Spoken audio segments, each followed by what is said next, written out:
बेटी का बलिदान। सृष्टि मयंक से बहुत प्यार करती थी। वो उसके साथ अपने सुनहरे भविष्य के सपने देखती। लेकिन जब ये बात उसके माता पिता को पता चलती है, सृष्टि तुम घर वापस आ जाओ, कोई जरूरी काम है। पर माँ कल मेरा ऑफिस है, मुझे छुट्टियों के लिए अप्लाई करना होगा। नहीं, इतना वक्त नहीं है, बस तुम आ जाओ जल्दी से। सृष्टि घर आती है तो पहले से ही कुछ लोग घर में बैठे होते हैं। वो लोग सृष्टि को देखने आए होते हैं। उसी में एक लड़का भी होता है, साहिल। मुझे सृष्टि पसंद है, मैं शादी के लिए हाँ करता हूँ। लेकिन माँ आप तो जानती है कि। अरे चुप, कुछ मत बोल। सभी सृष्टि को चुन्नी चढ़ाकर चले जाते हैं। माँ मैं किसी और से प्यार करती हूँ। मयंक काफी पैसे वाले घर का लड़का है, आपको पता है हमारे पूरे ऑफिस का मालिक भी वही है। माँ वो मेरे बिना नहीं रह पाएगा। अरे पता है ना तेरी बब्बी मासी, उनकी बेटी की शादी अमेरिका में हुई। यहाँ हर किसी के घर में कोई ना कोई विदेश में है, तो तू भी बाहर ही जाएगी। साहिल ने इतनी लड़की रिजेक्ट की है, अब तू हाँ बोल दे तो शादी के लिए वो लोग तैयार ही है, क्योंकि वो लोग सिर्फ 10 दिन के लिए ही आए हैं इंडिया में। कैसी बात कर रही हो माँ, मुझे एक बार तो ऑफिस जाना ही होगा।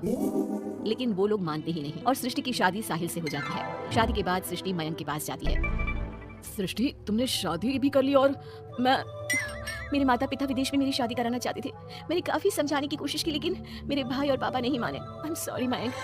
अरे तो मैं विदेश में कहीं शिफ्ट हो जाता यार, इतने सारे बिजनेस है मेरे।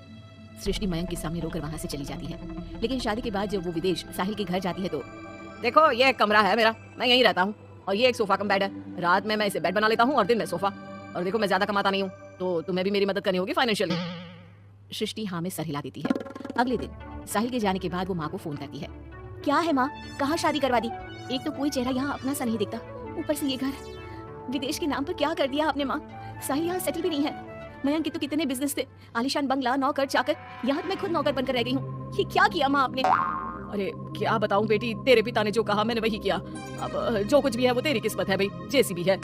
वहीं सृष्टि का भाई सारंग एक लड़की से प्यार करता है। माँ मैंने शादी कर लिया है निशा से। क्या शादी कर ली? और वो भी निशा से? अरे उसके माँ बाप तो नहीं मान रहे थे ना। भाग्य की है माँ, अब वो अपने घर में और मैं अपने घर में। और कैसे बात कर रहा है, उसके पिता तो बड़े कमिश्नर है, उठाकर जेल में डाल देंगे तुझे। तभी तो किया है पापा, और ऐसे कैसे डाल देंगे जेल में? लड़की उनकी भी बालिग है। अरे पर बेटा वो लड़की ठीक नहीं है। देखो किसी लड़के के बारे में ये बात मत बोलो, तुम्हारा लड़का ठीक है क्या? काश मैंने सृष्टि की शादी भी उसकी पसंद से की होती तो आज मुझे इतना रोना तो ना आता। अरे माँ तुम उसकी बात पर मत आया करो ना, विदेश में है जहाँ लोग जाने के लिए मरते हैं। हाँ लेकिन छोड़ो और ये बताओ कि बहू को घर कैसे लाया जाए? सभी मिलजुल कर फैसला करते हैं कि वो लोग सारंग की बीवी यानी कि अपनी बहू के घर जाएंगे। सारंग, माँ और पिता वहाँ जाते हैं जहाँ पर बहन जी अब तो बच्चों ने शादी कर ली है, तो आप लोगों का भी आशीर्वाद मिल जाता तो। पता चला हम लोगों को भी। देखिए मुश्किल है कि हम उसे आप लोगों के घर भेजे। हाँ? ऐसे कैसे मुश्किल है? और क्यों नहीं भेजेंगे? बीवी है वो मेरी, भेजना तो पड़ेगा ही। लड़के को बहला फुसला कर भगाने के आरोप में अंदर कर दे क्या? अरे देखिए साहब, इतना कानून तो हमें भी आता है, आपकी लड़की कोई नाबालिग नहीं है। तभी वहाँ निशा आ जाती है। रुकिए मम्मी पापा, सारंग में कोई कमी नहीं है, हम लोग इसे कोई बिजनेस खुलवा देंगे ना। देखो एक बात बता देती हूँ, मुझे तुम्हारे घर नहीं जाना। अरे ऐसी कैसी बात कर रही हो? हम लोगों ने शादी की है, पति पत्नी है हम दोनों, और क्यों नहीं जाना? तो फिर शादी क्यों की? शादी इसलिए की क्योंकि तुम मुझे अच्छे लगे, लेकिन इतना बड़ा घर शान शौकत छोड़कर तुम्हारे साथ आने के लिए मैं रेडी नहीं हूँ। एक तो तुम्हारा घर जिस मोहल्ले में है वो मोहल्ला बहुत खराब है, वहीं से शायद हमारी काम वाली भी आती है ना माँ? हाँ, इन्हीं लोगों के पीछे वाली गली से आती है कमला। देखो सारंग, पापा हम लोगों को आराम से पॉश कॉलोनी में फ्लैट दिला देंगे, काम भी शुरू करवा देंगे, तो तुम हम लोगों के साथ रहो। रही बात माँ पापा की तुम्हारे, तो रोका किसने है? साल में होली दिवाली मनाने हम जाया करेंगे ना उनके घर।